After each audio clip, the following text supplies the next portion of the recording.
Boa noite aí aos amigos já presentes. Estamos aqui nos últimos preparativos para a gente poder iniciar a nossa live agora às 19 horas. Aguardando aí o Dr. Kleber Lúcio de Almeida, o colega lá do TRT da Terceira Região. Por questões técnicas, a gente precisou fazer uma pequena alteração na mediação da live e eu recebi o encargo de estar substituindo aí a colega Silvia. Deixa eu tentar aqui já colocar o professor Kleber Lúcio.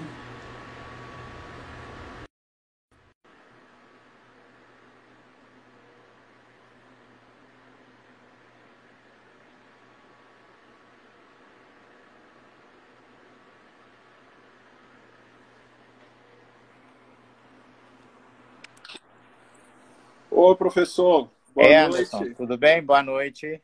Tudo bem? Bem-vindo. Já Obrigado, meu estamos ao caro. vivo agora com o professor Kleber Lúcio, que já aceitou aí o convite da live. Professor, antes de mais nada, boa noite. Prazer lhe rever. Fomos colegas de tribunal lá na origem, o TRT3 ocupa metade do meu coração, é o meu tribunal originário, meu concurso de origem lá na Terceira Região, local onde eu fui muito feliz por 4 anos. Que Eu vou bom. apresentar o professor Kleber Lúcio, a quem eu já agradeço pela gentileza de aceitar o convite e pela generosidade de compartilhar os seus conhecimentos, que são muito reconhecidos na comunidade. O professor Kleber Lúcio, ele é juiz do trabalho titular da 21ª Vara de Belo Horizonte, no Tribunal Regional do Trabalho da Terceira Região, pós-doutor pela Universidade Nacional de Córdoba, doutor pela UFMG, mestre pela PUC de São Paulo e atualmente professor da PUC de Minas. Professor Kleber Lúcio, nós estamos aqui hoje nessa live com o senhor para a gente poder debater esse tema referente aí às questões relacionadas à teoria da imprevisão, à situação de força maior em relação aos casos dos acordos. Durante esse período da pandemia, a gente tem visto muita coisa acontecendo, é tudo muito novidade. A gente está vivendo algo que alguns resolveram denominar de novo normal. Então, a gente está se adaptando ainda a essa nova realidade, inclusive que vai nos atingir até mesmo nas audiências. Estamos vivendo uma realidade telepresencial que, algum tempo atrás, se alguém falasse sobre isso, seria taxado até de louco, talvez, mas é uma situação de completa anormalidade que a gente vem tentando se adaptar. E, em função disso, professor, sem maiores delongas, eu queria já passar a palavra ao senhor, porque o nosso tempo é curto no Instagram, só temos 1 hora de live, e 1 hora é muito pouco para a gente poder beber dessa fonte de conhecimento que é o senhor. Por favor, professor, com a palavra. Boa noite a todos e a todas. Queria agradecer de início o convite da colega Silvia. Deixo aqui o meu abraço para ela. As palavras, agradecer também as palavras generosas do Anderson, que na verdade são frutos da bondade dessa alma baiana e mineira, Mas eu fico muito satisfeito. E é verdade, essa pandemia, na verdade, significa ou nos leva para uma série de combates, vamos dizer assim, desafios, O direito processual do trabalho, ele acabou sofrendo muita influência desta pandemia, seja do ponto de vista de audiência, seja do ponto de vista de prazos, Cada hora era uma portaria, era um ato, realmente uma questão inusitada, E eu optei, então, por pegar esse tema que me foi proposto pela Silvia e tentar ser o mais específico possível. Qual foi a metodologia? Eu levantei algumas questões e, para estas questões, eu vou apresentar possíveis soluções, mas indicando o fundamento jurídico de todas elas, para que a gente tenha uma percepção de qual seria uma solução possível e, ao mesmo tempo, qual é o fundamento jurídico para esta solução. Evidente.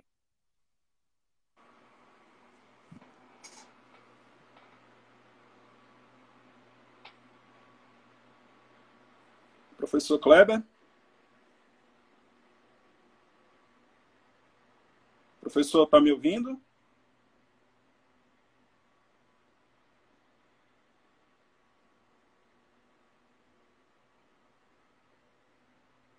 Professor?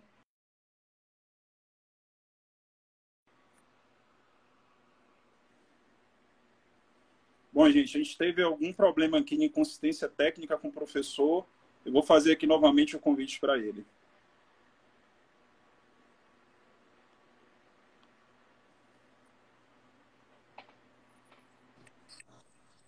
Opa, Acabou que ficou aqui um probleminha de conexão, mas já um está. dos tantos que vamos sofrer por doravante. Está carregando, Malu? Deixa eu só verificar se está carregando aqui para não ter problema. A gente está lhe vendo e lhe ouvindo, professor. Eu estava... Tá tudo bem, né? Tá me ouvindo bem? Sim, perfeitamente. Tá ouvindo bem? Tá certo. Mas então, como eu estava dizendo, eu levantei algumas questões, são muitas, né? Levantei algumas questões, vou fazer uma proposta de solução, sem esgotar, logicamente, as possibilidades, mas dando o fundamento jurídico. Bem, aqui em Minas nós tivemos primeiro alguns pedidos de cancelamento de acordos judiciais. Né? No meu modo de ver, essa é uma possibilidade que encontra uma série de dificuldades. Por quê? Se trata de decisão judicial homologatória de acordo. Essa decisão judicial tem força de sentença de mérito transitada em julgado. E o nosso ordenamento jurídico não contempla essa ideia ou essa possibilidade de cancelar uma decisão judicial. Até porque cancelar uma decisão judicial seria como o juiz perdoar a dívida. Dívida, inclusive, já confessada à celebração de acordo.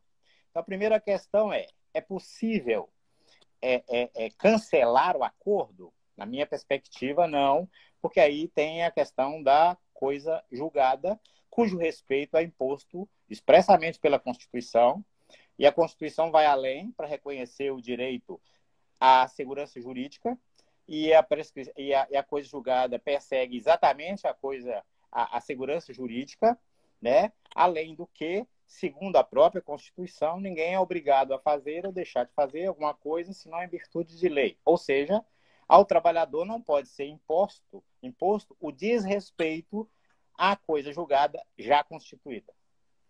Ok? Bem, essa é a primeira questão. A segunda questão diz respeito à possibilidade de suspender, né, o cumprimento do acordo. Num primeiro momento, parece que sim. Por quê? Porque o CPC permite expressamente que o juiz, né, prorrogue prazos no caso de calamidade pública. E nós estamos vivendo uma calamidade pública. Então, em tese, pelo menos em tese, seria possível suspender, e o CPC fala em 60 dias, mas que pode ser prorrogável, né, esse prazo, então seria suspender por 60 dias. Mas, se permanecer a situação de calamidade pública, poderia o juiz estender o prazo para cumprimento do acordo. Mas por que eu disse em tese? É porque, na verdade, quando se trata de decisão judicial, a ordem jurídica é expressa. Expressa em que sentido? Em se tratando de decisão judicial, o que é possível, juridicamente falando, é a sua revisão. Então, no meu modo de entender, o que cabe nessa hipótese, né, não seria nem cancelamento, nem suspensão do prazo para cumprimento do acordo. Na minha perspectiva, caberia o quê? Uma ação revisional. Mas como nós estamos diante de uma urgência, me parece que essa exigência de uma ação revisional poderia ser afastada e ser instaurado apenas um incidente, né, para examinar essa pretensão de revisão com amplo e restrito exercício do direito de defesa por parte do exequente. Que essas decisões não podem ser impostas ao exequente sem que ele seja ouvido. Pois bem, qual é o fundamento jurídico para a revisão? Aqui é interessante, porque a CLT né? Eu me lembro de quando estudava processo, teoria da imprevisão, do ponto de vista de revisão de contratos bancários, o que se via era o ordenamento jurídico brasileiro não prevê essa possibilidade. Mas a CLT prevê expressamente quando trata do dissídio de revisão, que está lá no artigo 873 da CLT, que ela diz que, proferida decisão normativa, passado mais de um ano, e se as condições estabelecidas naquela decisão se tornaram injustas ou inexequíveis, é possível a revisão. Então, a própria CLT admite a possibilidade de revisão de decisão judicial. Ah, mas a CLT está falando em sentença normativa. Sim, mas está falando em sentença, que impõe obrigações. Significa dizer, nessa perspectiva, e aí estou adotando a mesma metodologia, a solução e o fundamento jurídico, eu poderia recorrer, então, ao artigo 873 da CLT para dizer é possível, sim, a revisão da decisão homologatória de acordo, ou a revisão dos termos do acordo homologado. Mas eu poderia recorrer ainda à lei de greve, porque a lei de greve, quando trata das situações de abuso do direito de greve, vai dizer o seguinte, olha, não constitui abuso do direito de greve a manutenção da paralisação durante ou depois de proferida a decisão normativa, se as condições fáticas presentes no momento do proferimento, no momento em que foi proferida a decisão normativa, forem alteradas e afetarem de forma sensível as condições de trabalho previamente arbitradas. Então, eu tenho, além do artigo 873, que vai falar em revisão das decisões judiciais, eu tenho a lei de greve, que vai dizer, olha, não é ilícito você pleitear a revisão de uma sentença normativa, no sentido de pode manter a greve mesmo a decisão tendo sendo proferida, se as condições originais forem alteradas. Ok? Então, eu já tenho, nessa perspectiva, 2 fundamentos para uma possível revisão. Um terceiro fundamento é o CPC, no artigo 505, que vai falar também da possibilidade da revisão de decisões judiciais, alguém fez referência corretamente ao 504, quando houver uma relação de trato sucessivo, acordo, pagamento parcelado, e houver uma substancial modificação da situação original. Então, eu tenho mais um fundamento jurídico para a revisão. Agora é o CPC. E tenho ainda, e agora voltando à CLT, o Instituto da Força Maior, que é disciplinado lá no artigo 501, que vai dizer, olha, se a situação da empresa é afetada por um fato imprevisível para o qual ela não concorreu, deve ser revisto o valor por ela devido ao empregador. Significa dizer que esse mesmo dispositivo está autorizando a revisão de uma decisão judicial. E eu poderia recorrer ainda ao Instituto do Direito Civil, que é o Instituto da Onerosidade Excessiva, que está ali lá no artigo 480. Porque esse artigo vai permitir a revisão de um ajuste quando o seu cumprimento implique em uma onerosidade excessiva para uma das partes. Só pedir desculpa para não estar lendo os artigos para ficar mais dinâmico, mas estou tentando explorar aquilo que eu consigo retirar do artigo. Perfeito. Ou seja, ok? Então, qual que é a minha perspectiva? A minha proposta de solução, que não é definitiva, para a gente pensar a respeito.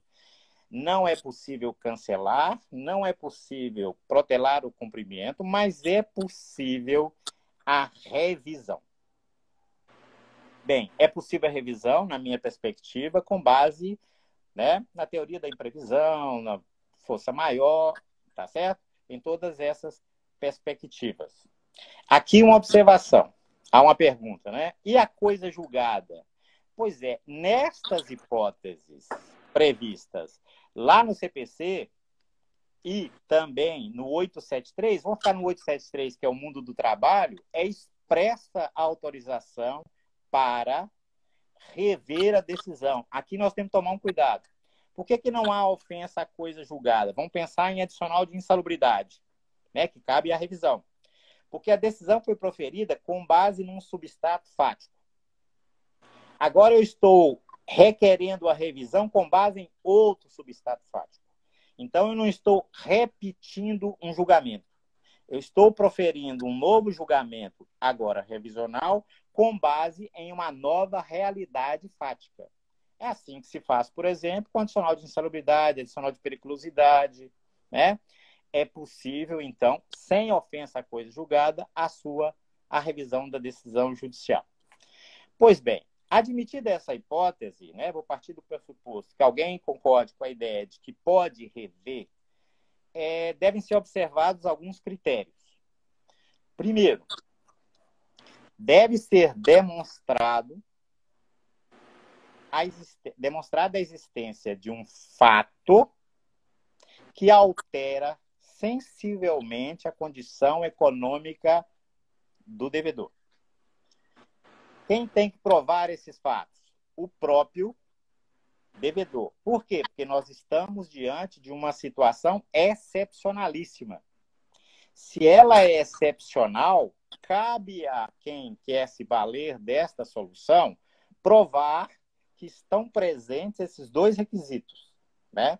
Quais sejam um fato imprevisto, isso para mim é indiscutível, mas os efeitos concretos desse fato sobre a realidade econômica financeira do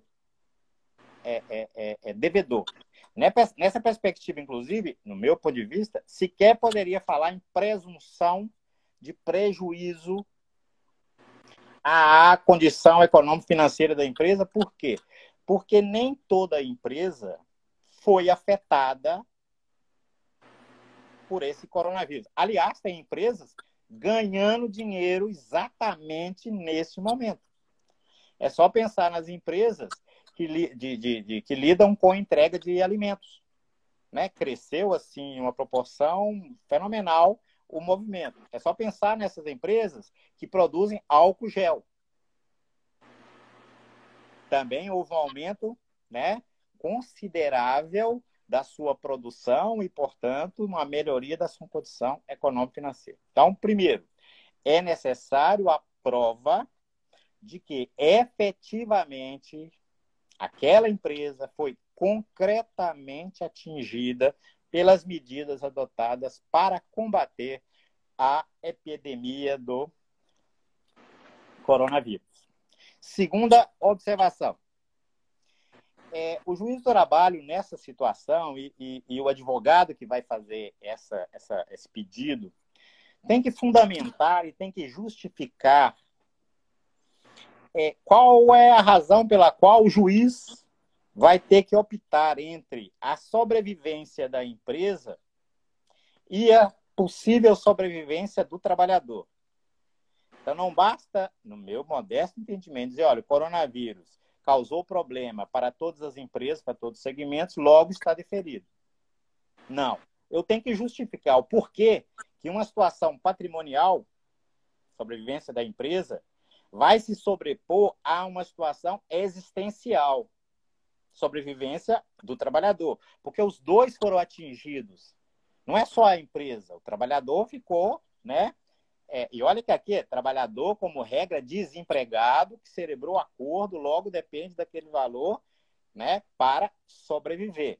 Então, o pedido, na minha perspectiva, né, falando para os advogados, teria que ser muito bem fundamentado para justificar uma opção, e a decisão do juiz, da mesma forma.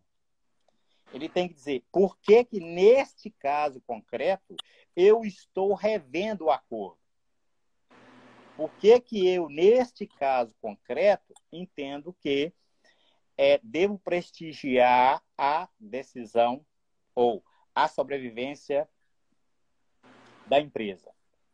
Uma segunda exigência, a qual eu já fiz referência, seria a exigência de uma ação revisional. Mas, dada a urgência, né, é uma situação de atropelo, e o direito processual do trabalho tem como um dos seus princípios a facilitação do acesso à justiça.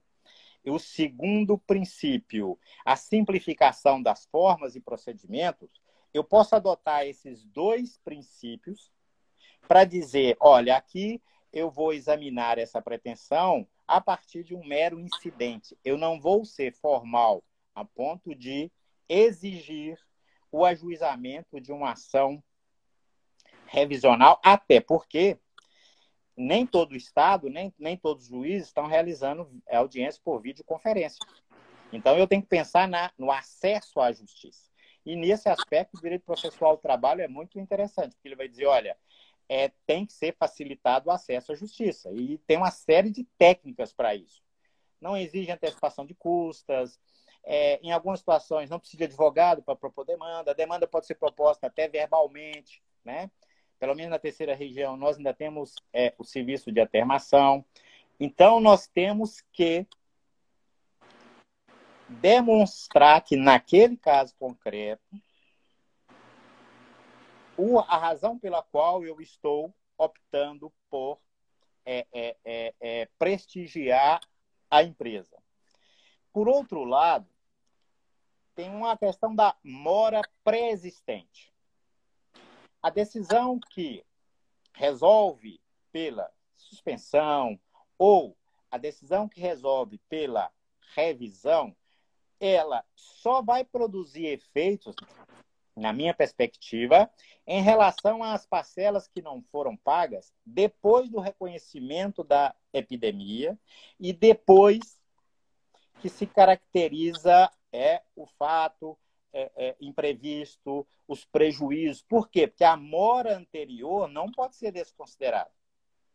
O processo é um andar no sentido, né, sempre progressivo. Significa que a decisão não tem efeitos pretéritos. Ela só vai ter efeito em relação ao que eventualmente deixar de ser cumprido ou eventualmente for cumprido em outros termos a partir de um determinado momento. O que atinge a mora e a multa. A multa já devida antes do reconhecimento, né, da calamidade pública, ela não deixa de ser devida. A antecipação das parcelas, porque não foi pago no momento oportuno, também deve ser respeitado. Por quê? Porque a decisão só vai produzir efeitos a partir do momento que ela diz aquele fato, aquele acontecimento gerou uma consequência, então é a partir daquele momento. E, de qualquer forma, esta redução ou a suspensão deveria ser ou tem que ser temporário. Por que temporário? Porque a pandemia, toda a possibilidade de revisão, a possibilidade de suspensão para quem optar por essa solução não significa perdão de dívida. Significa apenas que eu posso protelar no tempo o cumprimento de uma obrigação ou eu posso manter o cumprimento, mas em bases diferenciadas, mas dentro de um determinado espaço de tempo. Depois eu vou tentar dizer qual seria esse espaço de tempo. Ainda continuando nessa mesma linha, né? Voltando um pouco à ideia da fundamentação. Não me parece seja razoável aqui, por exemplo, a afirmação simples, no sentido de que a sobrevivência da empresa garante a sobrevivência futura do trabalhador. A pergunta é, o trabalhador terá futuro? Né? Porque nós estamos numa situação de calamidade, onde várias pessoas, infelizmente, né, vão passar fome, vão falecer, infelizmente. Significa isso, então, que não basta afirmar que é necessário manter, né, a sobrevivência, garantir a sobrevivência da empresa para, no futuro, garantir a sobrevivência do trabalhador. Porque aí a pergunta que se força é exatamente essa. Qual o futuro? E haverá futuro? Então, a decisão tem que ser tomada para o presente, harmonizando, na minha perspectiva, os interesses. Sobrevivência da empresa e sobrevivência do trabalhador. Por isso que a minha opção me parece razoável, não é por suspensão, é pela revisão. E a revisão me permite fazer esse balanceamento de interesses. O interesse social e econômico de sobrevivência da empresa, mas também o interesse social e econômico de sobrevivência física do trabalhador e sua família. Então, tem que ser realizado, na minha perspectiva, né, esse balanceamento, né, de interesses para que se chegue a uma condição que seja a mais favorável aos dois. Aliás, esse balanceamento, e aí voltando, essa harmonia de interesse, e aí voltando para a perspectiva legal, vejam bem, a CLT, quando trata da força maior, vai dizer o seguinte, olha, ocorrendo um motivo de força maior, a indenização é devida, ainda que pela metade. O que a CLT está me dizendo? Olha, se ocorreu esse fato, você vai preservar a empresa. Tá certo, mas vai preservar também o crédito do trabalhador. Então, é necessária, repetindo, essa harmonia de interesses.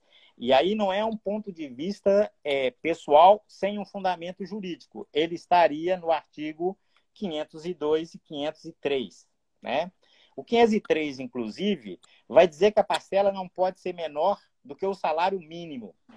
E aqui esclarecendo, na minha perspectiva, o 503 perdeu o fundamento de validade com a Constituição, porque não permite redução unilateral de salário, mas diz que qualquer redução, é a minha leitura, não pode significar impor ao trabalhador receber menos do que um salário mínimo. E tem mais. A CLT, quando trata dos efeitos dos atos do poder público sobre a continuidade das atividades da empresa, diz o seguinte, olha, ocorrendo, né, o que a gente chama do facto do príncipe, a indenização continua sendo devida. Significa dizer que não há perdão da dívida, até porque nós estamos lidando, e alguém já disse, com crédito de natureza alimentar. E não é só crédito de natureza alimentar, é um crédito de natureza alimentar de satisfação ou de status super privilegiado. Basta verificar o artigo 100 da Constituição quando fala em precatório. Ok? Então, essa é a perspectiva. A minha perspectiva é que é possível, sim, a revisão, ela é temporária, ela não pode ser definitiva e ela deve equilibrar interesses, à luz do caso concreto. Sim, mas se eu for fazer essa revisão, essa redução, quais são os parâmetros? Aí eu tenho duas soluções que me parecem razoáveis.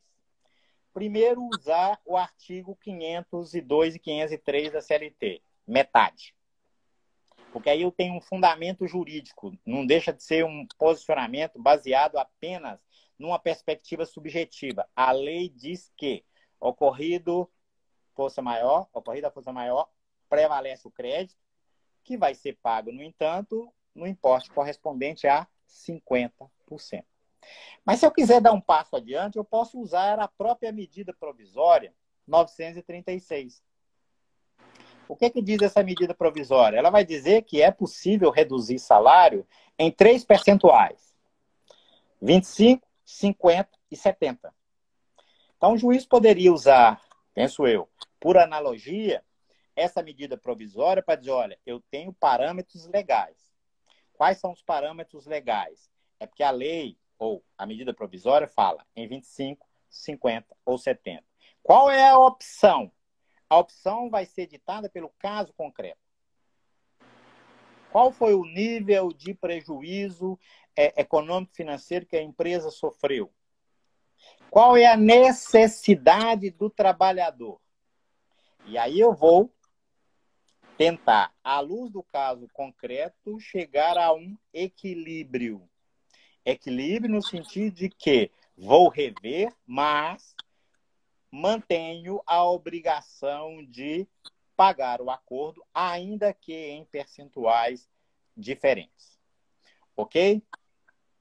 E qual é o tempo? Aí voltando à questão temporal. Aliás, falar em tempo, eu estou tentando aproveitar o máximo possível, o Anderson. Como é que nós estamos de tempo? Fique à Até para vontade, deixar o professor. espaço para... A gente ainda tem aí mais uns 20, 25 minutos tranquilamente. 20 então minutos, tá. pelo menos. Ok. Pois bem, então, partindo do pressuposto que eu vou fazer a revisão, observando a questão do ônus da prova, observando os percentuais, né, que a própria norma jurídica me fornece. Agora eu tenho um outro problema. Qual é o prazo, né? Eu já disse que essa revisão tem que ser temporária, senão ela significa, na verdade, perdão de dívida, né? Qual é o prazo que eu poderia adotar? Ponto. Eu posso ir para o artigo 8º da mesma medida provisória mencionada, que fala na suspensão do contrato de trabalho por 60 dias. Ora, se é suspensão do contrato de trabalho, significa que não haverá trabalho, nem haverá cumprimento de obrigação, né, do ponto de vista de remuneração. Se o próprio contrato de trabalho pode ser suspenso por 60 dias, e esse é o prazo máximo, eu posso optar, se entender que cabe suspensão, por 60 dias. Se entender que cabe revisão, eu vou rever, né, as parcelas devidas dentro desse espaço de tempo. Agora, isso é definitivo? Não. Aí eu volto no CPC, que vai dizer, olha, no caso de calamidade pública, o juiz pode alterar esse prazo. Ou seja, ele pode rever o prazo novamente, à luz do caso concreto. Bem, passando para, né, são tantas as questões, qual seria a melhor solução para mim? A melhor solução para mim é a solução negociada. É o juiz estabelecer um diálogo voltado à adequação do acordo a uma nova realidade. Por quê? Porque aqui eu estou envolvendo tanto sobrevivência da empresa, quanto sobrevivência física de um trabalhador e sua família. Então, é melhor, na minha perspectiva, que as partes participem da construção de uma decisão. Né? E agora, com a ideia de audiências por videoconferência, tá certo? A melhor solução, e ela é de relativamente fácil acesso, é permitir que as partes participem com o juiz, tá certo? Da repactuação, que é uma expressão que eu acabei de ler, porque é a forma, na minha perspectiva, mais democrática de enfrentar esta solução. Mais democrática, inclusive, porque tira do juiz esse peso de ter que optar entre duas situações de sobrevivência. Então, é melhor conversar com as partes. É melhor ouvir as partes. Bem, mas eu tenho ainda 3 colocações que eu acho que são muito relevantes nesse ambiente. A primeira, né, me parece que o radicalismo de dizer, olha, risco da atividade econômica do empregador, logo, o acordo é mantido em todos os seus termos, com todas as suas consequências, mora, vencimento antecipado, para mim isso não resolve. Aí é uma postura extremamente, na minha perspectiva, lógico, respeitando o ponto de vista contrário, né? Essa afirmação, com base no artigo 2º lá da CLT, né? Que o risco é do empregador. Logo, ele deve assumir todos os riscos. Para mim, quando fala em risco ali, é lógico que tem uma série de riscos, econômico e tal, mas é um risco razoável e não algo imposto por uma situação, né? Porque nós estamos numa situação de calamidade pública.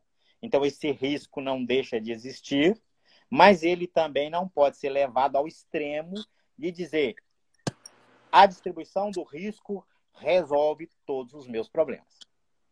E como eu também já disse, não cabe dizer que, essa também é uma posição que me parece radical, que a sobrevivência da empresa é a garantia da sobrevivência do trabalhador. Logo, vou suspender, logo, vou rever e reduzir, ainda que seja naqueles percentuais. Porque essa solução é tão radical quanto a primeira. Tá certo? Porque a primeira eu vou dizer, olha, eu vou resolver isso por distribuição de risco. Risco é da empresa, risco é da empresa. Ponto. E também não posso ser radical para dizer, bem, a empresa tem que sobreviver e o trabalhador tem a sua garantida a sua sobrevivência no futuro em razão da sobrevivência da empresa. E aí, como eu já disse, aqui tem um problema sério. Garantir no futuro não significa garantir efetivamente. Porque pode não haver futuro. Então, eu preciso pensar no presente, porque a necessidade de sobrevivência é da empresa, mas é também do trabalhador. O direito à sobrevivência é da empresa, mas é também do trabalhador. Então, os dois radicalismos não me parece que seja o suficiente, né, para estabelecer uma solução. O radicalismo baseado no risco, o radicalismo baseado o que é bom para a empresa é bom para o futuro do trabalhador. Pode não ser. Até porque, no meio do caminho, a empresa pode falir. E aí? Que futuro ficou garantido? Nenhum. Então, é preciso ponderar e verificar riscos, né, de uma decisão judicial desta natureza, tanto para o juiz, tanto para a empresa, quanto para o trabalhador. Pois bem, e aí, terminando, né? Algo interessantíssimo, e agradeço ao Anderson, porque na nossa conversa ele acabou me chamando a atenção para uma questão que eu não tinha percebido. Cabe revisão a partir do pedido do trabalhador? Tá certo? O que acontece? Os artigos o artigo 873, quando fala em revisão da decisão coletiva, diz que o pedido de revisão pode ser apresentado por sindicatos, associações sindicais e por empregador. Significa que ele admite a revisão a partir do pedido do trabalhador.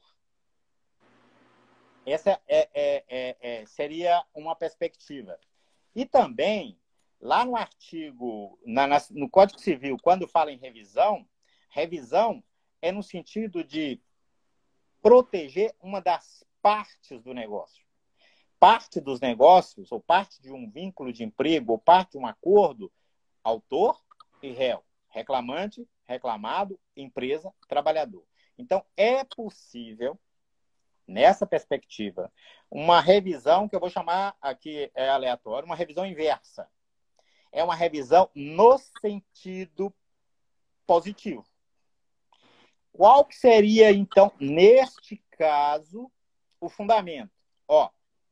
Em razão da pandemia, aliás, antes da pandemia, eu celebrei um acordo porque a empresa estava enfrentando dificuldades econômicas. Mas, em razão da pandemia, a empresa teve alterada sensivelmente a sua capacidade econômica. Então, eu estou aqui para pedir a revisão do acordo. parece absurdo, no sentido de que, mas quem está tendo lucro? Na minha perspectiva, e eu já dei esse exemplo, quem produz álcool gel, quem produz máscara, né? As empresas de entrega porque para mim são transportadoras, né? As empresas transportadoras de alimentos, né? Que agora virou né? Aqui em casa, por exemplo, todo dia você tem que fazer pedido, né? Por quê? E aí é o cuidado. A revisão é possível? Sim, mas ela é uma revisão em duplo sentido. Basta ver o que está na lei de greve. O que a lei de greve diz? Olha, não é abuso de direito ou não constitui abuso de direito a empresa ou os trabalhadores permanecerem paralisados, mesmo já tendo celebrado acordo coletivo, mesmo já tendo celebrado convenção coletiva, ou mesmo já tendo sido proferida decisão normativa, se as condições em que o acordo, as condições em que a convenção, as condições em que a sentença foram proferidas, sofreram uma alteração substancial, afetando seriamente, né, a condição social dos trabalhadores. E aí não é, e a minha tentativa foi essa, algo assim, nossa, algo escandaloso. É uma leitura, na minha perspectiva, que as normas jurídicas permitem, porque quando elas falam em revisão, não é só revisão para redução. Existe também a revisão para acréscimo, porque senão nós estaríamos tratando de forma diferenciada quem já está em situação diferenciada. Lembrando sempre, como regra, quem vem à Justiça do Trabalho está desempregado. Significa dizer que muitas vezes o acordo é celebrado porque o trabalhador premido pela necessidade precisa fazer o acordo, mas ele reconhece que a empresa está passando por dificuldades. Agora, mudou o quadro? Bem, mudou o quadro, eu posso pedir a revisão. O princípio seria basicamente o mesmo do adicional de insalubridade. Eu pedi, fui vencido porque naquele momento não foi apurada, né, as minhas condições de trabalho não eram insalubres. Mas no segundo momento, eu continuei trabalhando, no segundo momento, alterou a condição fática. Se alterou a condição fática, eu posso requerer revisão. A revisão não é só para excluir o adicional. Ela é também uma possibilidade de inclusão, desde que presentes essa perspectiva. Quais são? Um fato, né, e aí para mim parece inegável, né, que está fora do controle tanto da empresa quanto do trabalhador.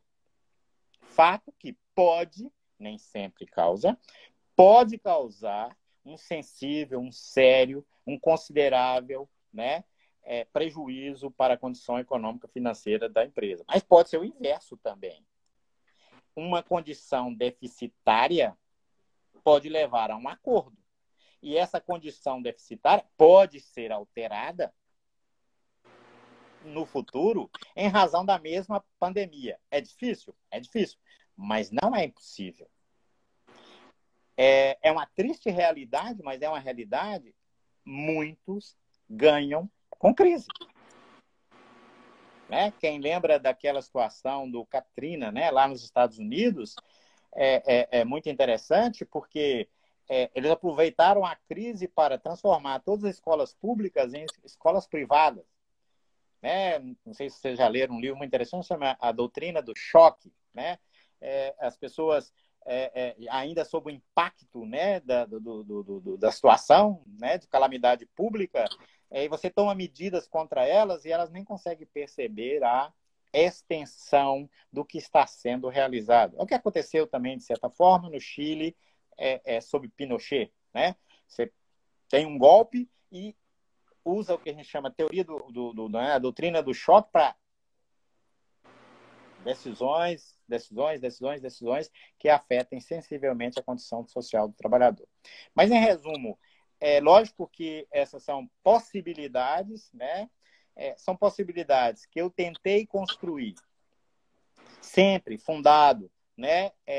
Na ordem jurídica, para não ficar nada muito aleatório, mas na minha perspectiva, a melhor solução, a mais razoável, a mais democrática, é ouvir as partes, deixar que as partes participem efetivamente da construção desta decisão. Nem sempre isso é possível, mas é uma tentativa que deve ser realizada antes de impor uma decisão que pode levar ao fechamento de uma empresa ou pode levar à miséria, à fome ou até à morte de um trabalhador.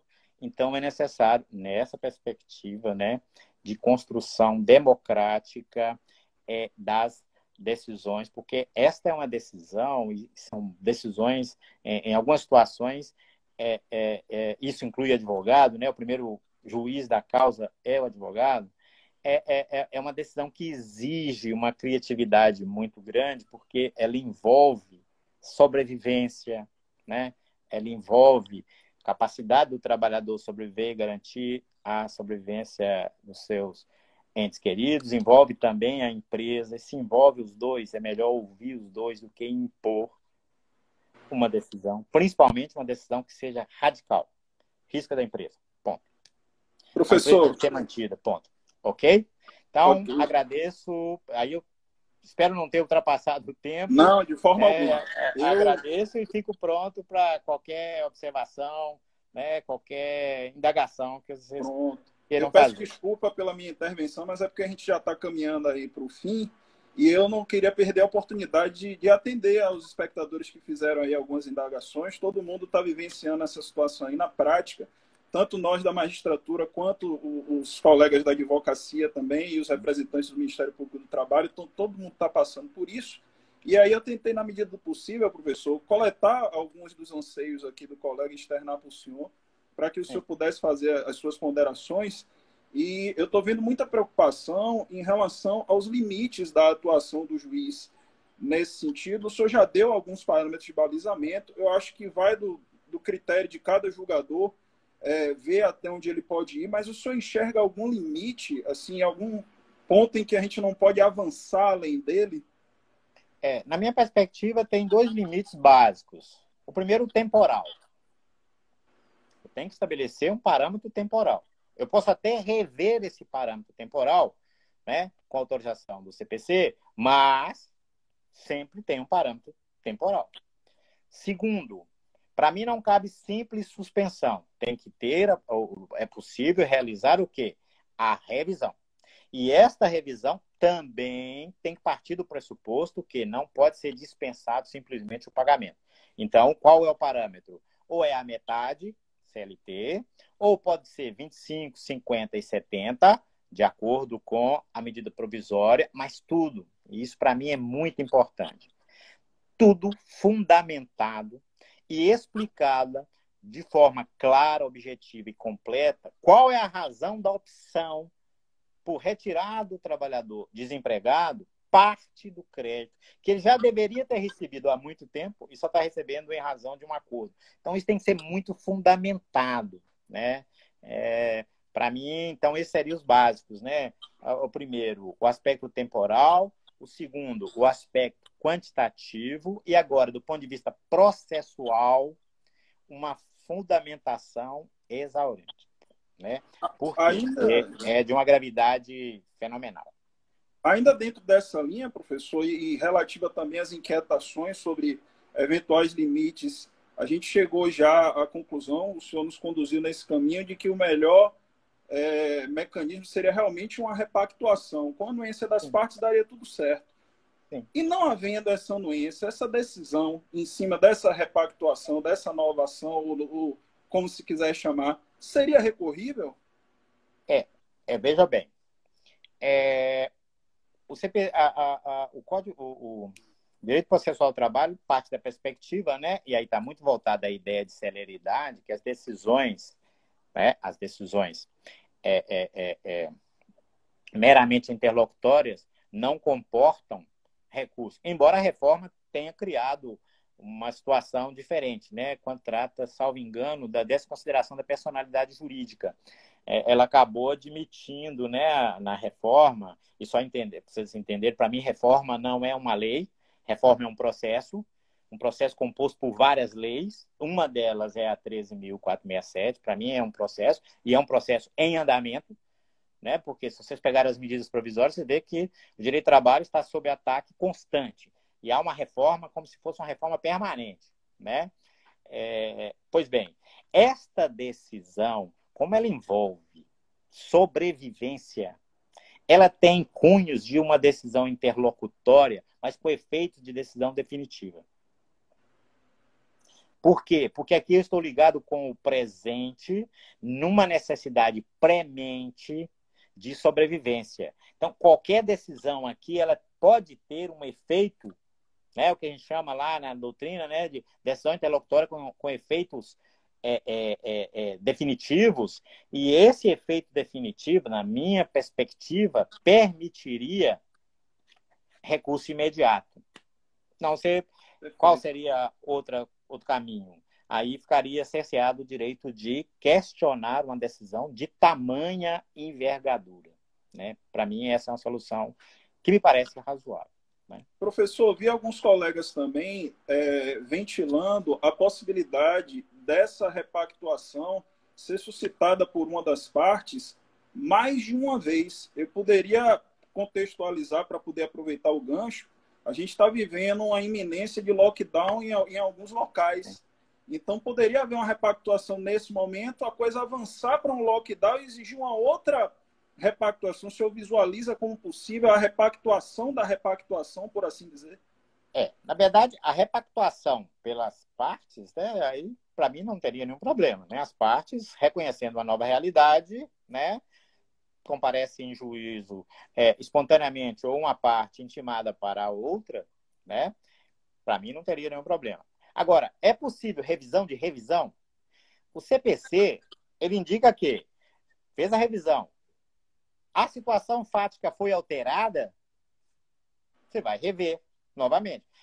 Voltam ao exemplo da adicional de salubridade. Isso pode acontecer.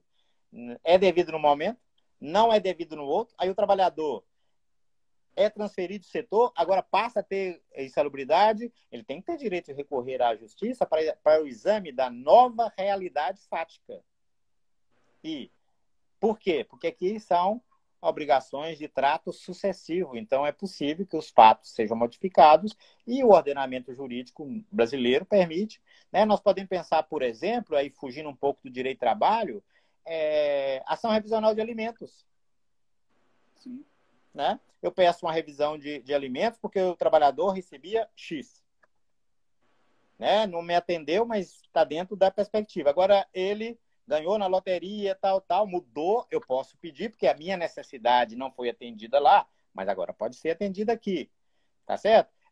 Para mim, é a mesma lógica. Agora, é uma mesma lógica em amplo sentido. Aliás, a revisão de alimentos é exatamente no sentido de favorecer o credor. E encontra respaldo na nossa ordem jurídica. É só uma observação do ponto de vista desta situação toda. Para mim, o que rege a conduta humana é o direito.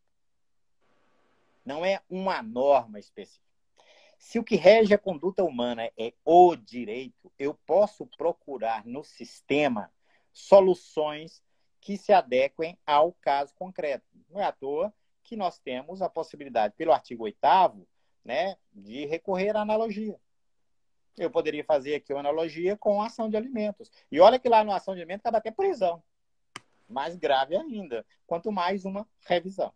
Né? Pelo menos é a minha perspectiva, né? Perfeito, professor. Eu vi também muitos colegas aqui falando sobre a questão desses limites ainda da repactuação. O colega Adriano lembrou com razão que no momento da celebração do acordo, as partes abrem mão de muita coisa, principalmente o reclamante abre mão de muita, não vou dizer direito, mas expectativa que ele teria em cima daquele processo, e em algum momento isso de fato pode se desequilibrar ao longo da relação, desequilibrar a balança para o lado do empregado, e aí a gente teria aquela situação que o senhor ventilou aí, que a gente até conversou mais cedo, sobre a possibilidade dessa teoria, dessa repactuação ser uma via de mão dupla. Então, me parece realmente, professor, que a gente percebe é que chame isso de teoria da imprevisão, de força maior, vá buscar no direito administrativo o reequilíbrio econômico-financeiro, ou vá buscar no direito do consumidor a teoria da quebra da base objetiva do contrato, qualquer que seja o instituto que a gente vá apreciar para poder invocar essa situação, me parece realmente que esse balanço que o senhor menciona das condições das partes antes da celebração do acordo e no momento que se invoca a repactuação, que é o fiel dessa balança. Sim, sim. Então, me parece professor, não há... Pode continuar. Não, na verdade, me parece aí é quase uma decisão de bom senso, né? O acordo, bom senso. Uma vez um moço me disse o seguinte, um bom cavalo é aquele que cerca o boi na hora certa. Então, às vezes, o juiz fala assim, não, mas isso aqui não pode. Ele teria, em tese, direito a 100 mil, vai receber 50, mas a necessidade do trabalhador, muitas vezes, ele conhece e ele sabe que aqueles 50, ele quita a casa própria, que não está no processo, mas ele sabe. Lógico que o trabalhador, né, por que existe direito de trabalho? Existe direito de trabalho pela vulnerabilidade do trabalhador. Se essa vulnerabilidade existe, ela vai existir na hora de ser contratado, durante o contrato e na hora de negociar. E na hora de negociar é uma vulnerabilidade especial, porque aí você está desempregado. Isso tem peso na hora do acordo? Tem peso. Isso é o mundo real. Né? E esse mundo real hoje foi colocado pelo avesso. Então, eu tenho que ter muita criatividade, né? A perspectiva do advogado, a perspectiva dos procuradores, a perspectiva dos juízes, né? Bom senso, sem radicalismos, né? Por quê? Porque é preciso compreender que nós estamos numa situação diferenciada. E aí, para mim, o que me parece razoável é esse balanceamento com critérios objetivos que eu tentei aproveitar na perspectiva da ordem jurídica. Né? Porque me parece que qualquer subjetivismo nesse momento ele pode beirar a arbitrariedade. A gente tem que ter e a linha divisória é tênue, né? Então é necessário ter um fundamento jurídico, né? É necessário ter bom senso, é necessário fundamentar.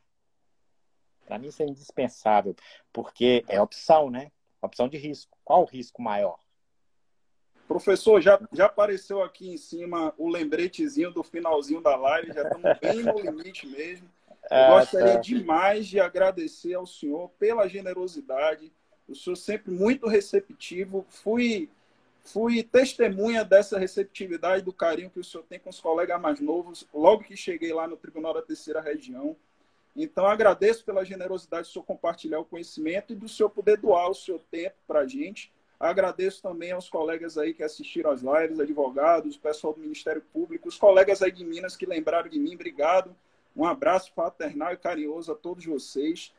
Então, um abraço a todos, uma boa noite, fiquem em casa. Eu vou deixar o professor gastar o restinho do tempo, professor, a gente tem aí para o senhor se despedir, uns 20 segundinhos, rapidamente. Tá ótimo. Eu vi aqui vários nomes, perdoem, eu não posso me referir a todos, mas agradeço, né? A todos, agradeço principalmente ao convite, né, da Quinta Região, fiquei muito honrado com isso, né, e queria dizer que eu tentei ser, né, o mais produtivo possível e espero, né, sinceramente, que tenha contribuído pelo menos para trazer algumas dúvidas a respeito, porque o direito ele é enriquecido também em situações de crise, né, o direito do trabalho, já foi dito, né, tem como companheiro de viagem crises. Ele pode reduzir o alcance nessas crises, mas pode também, né, ter o alcance diferenciado. E é nessa Professor, crise que o grande direito... cair, hein? Tá bom? Tá bom. Então, um abraço para todos.